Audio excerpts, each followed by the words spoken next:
about is I'm very, very shy. Now, I'm sure we're all a bit crazy. You're like, what are you talking about? You're here with these dozens of people. You know, look at me, I'm shy. A lot of British people do suffer from crushingly low self-esteem, and I'm one of them. Just to explain, there are a couple of reasons why I'm still able to function and perform. Number one is, like anyone, I hear voices in my head all the time. I'm not talking about the ones that go, kill them all, they're all whores. No. The other ones, you know, there's nagging voice that saps confidence that sort of says, you're not very funny. That's what you always say to me, you're not very funny, are you? They're only pretending to laugh because they feel sorry for you. You've got the ones that find a miniature city funny, and that's what they're laughing at, not you. They're laughing at the wobbly ladder.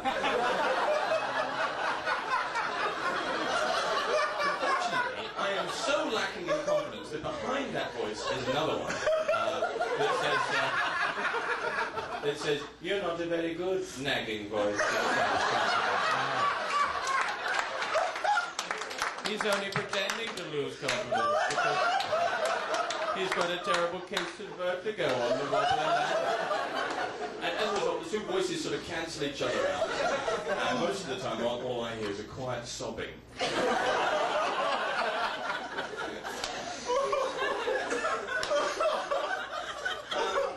Now, the other reason why I can still function is I do read a lot of self-help books.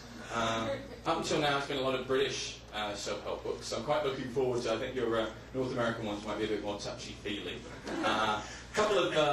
There's one in particular that I really work a lot with. Great British book called Pull Yourself Together, it's called. It's by the same person who wrote Steak Kidney Pie for the Soul. And a very popular book in England. Men Are From Mars. And the thing about it, Pull Yourself Together, it's one of those books you just dip into when you need it, when you're not sure of yourself. And, it's a really big book, and you go, oh, I can't do this, and then you open it up, and it's actually a pop-up book, and the big hand just comes up with off to the alphabet. Now, some of you may have noticed that I just inflated a balloon and put it up my shirt. If you didn't notice, don't worry, it happened very quickly. I was not a test or anything, it just here for you. Now, this is just for a little demonstration that I think is very important. I'm going to take this time, if you don't mind, to use my stage time for good instead of evil. Basically, we all hear all the time, we're like, one of the things I think is very important always to do is to challenge your conceptions about what is and isn't possible.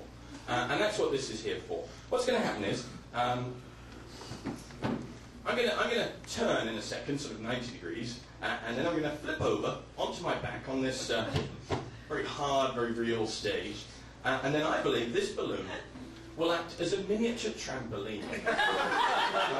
Initially compressing into a disc-like shape, a thin layer of air and rubber all over my back, and then reverting to its original near-spherical shape, pushing me back up onto my feet here, whereupon I think all of you will be thinking very differently about me to how you are now. And hopefully about yourselves, because that's the point. There's a flip, boing, and then a kind of going to be a very light landing. And then I hope that we'll feel, don't say it, but we'll feel sort of an I can from all of you, because you'll know, because you can do anything. I mean, little interesting side note with the balloon stretching my shirt like this.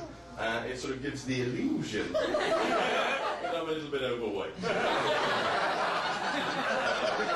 Crazy side effect.